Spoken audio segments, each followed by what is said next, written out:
పింగళి సూరన, మాదయ్య గారి మల్లన, నెక్స్ట్ రామభద్రుడు,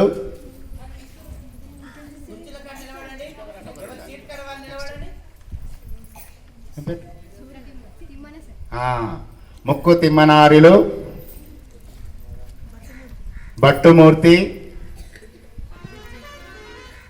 శ్రీకాళహస్తీశ్వర శతకాన్ని రచించినటువంటి ధూర్జటి, వికట కవిగా పేరొందినటువంటి తెనాలి రామకృష్ణుడు. భువన విజయానికి అష్టదిగ్గజ కవులు విచ్చేసి ఉన్నారు. అది కనబడుతుంది సార్, కొంచెం అది ముంగడికి వెళ్ళి సార్. Okay sir.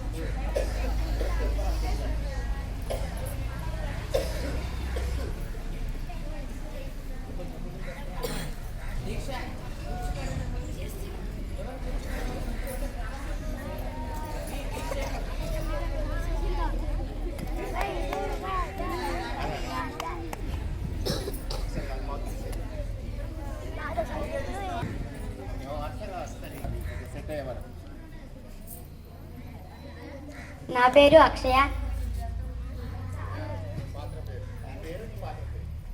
నా పాత్ర పేరు తెనాలి రామకృష్ణ. నా పేరు వైష్ణవి. నా పాత్ర పేరు మల్లన. నా పేరు స్వప్న. ముక్కు తిమ్మన. నా పేరు విజయ.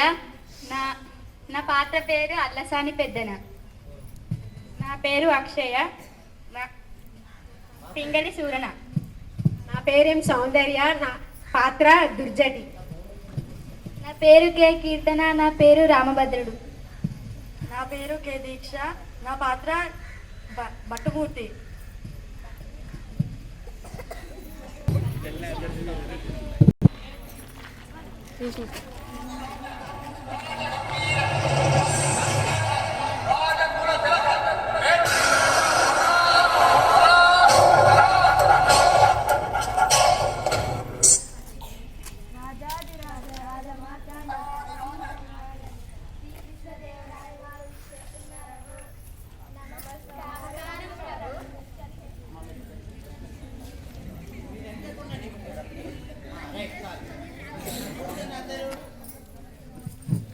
అష్టదిగ్గజ కవులకు, సాహితీ ప్రియులకు, పుర ప్రజలకు స్వాగతం.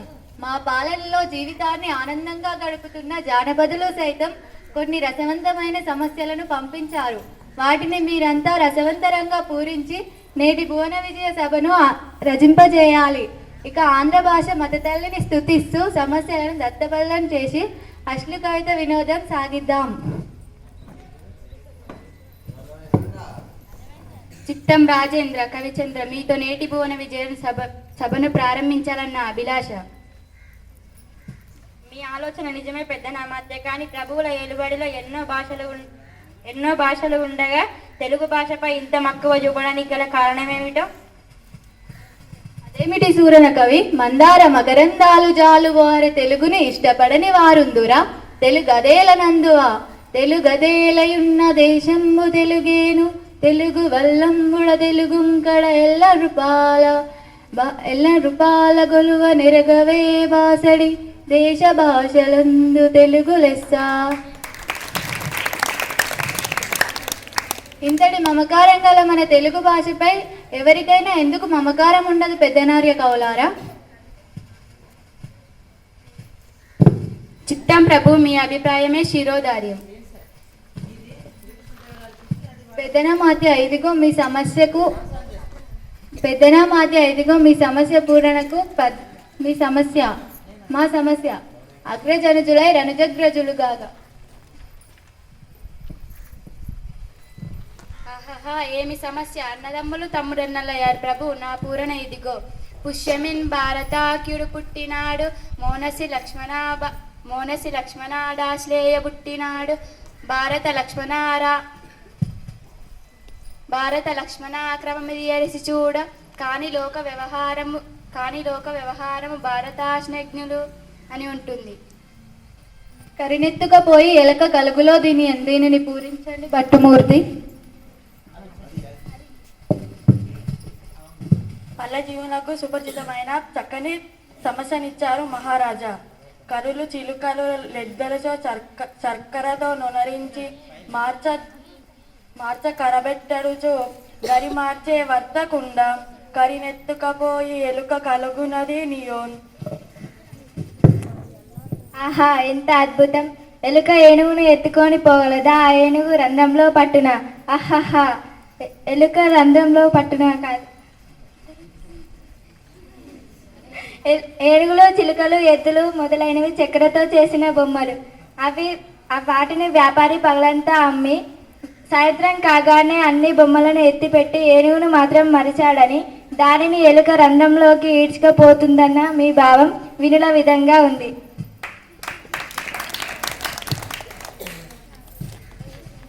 బాగు. కృతజ్ఞతలు మహారాజా.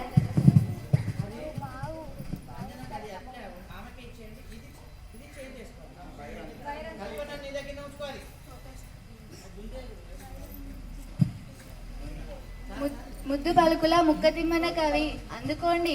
గాడిద ఏడ్చిన గదన్న ఘనసంపన్న, దీనిని పూరించండి. రాజశేఖర, మానవులో ఆడిన మాటలు తప్పేవారు కొందరున్నారు. జంతువులలో దీనిని చూడలేం. అయిన దైవ కృపతో పూరించందురు. ఆడిన మాటను తప్పిన గాడిద కొడకంచు తిట్టగా విని, అయ్యో వీడ కొడకని యొక్క గాడిద ఏడ్చం గదన్న ఘనసంపన్న. లౌకిక జీవన గమనంలో గ్రాముల దూషణను అడతప్పిన జనుల హీన స్వభావాన్ని తెలుపుతూ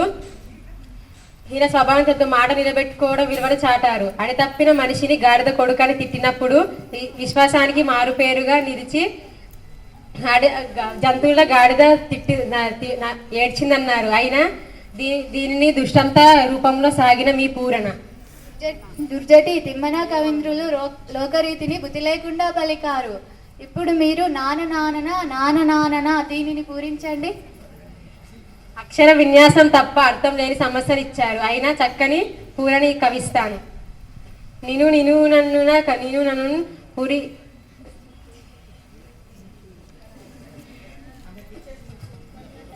గని లయాతార సంగతుల గానకాల పరిపూర్ణ మానసమున్న పలికుటు నాన. బల శ్రీకాళహస్తీశ్వరుని వరప్రసాదం కవిత్వంగా పొందిన దూర్జటి భువన విజయ కవులను చూసిన జానపదులు మన కవులు మన సాహిత్యాన్ని మన సభ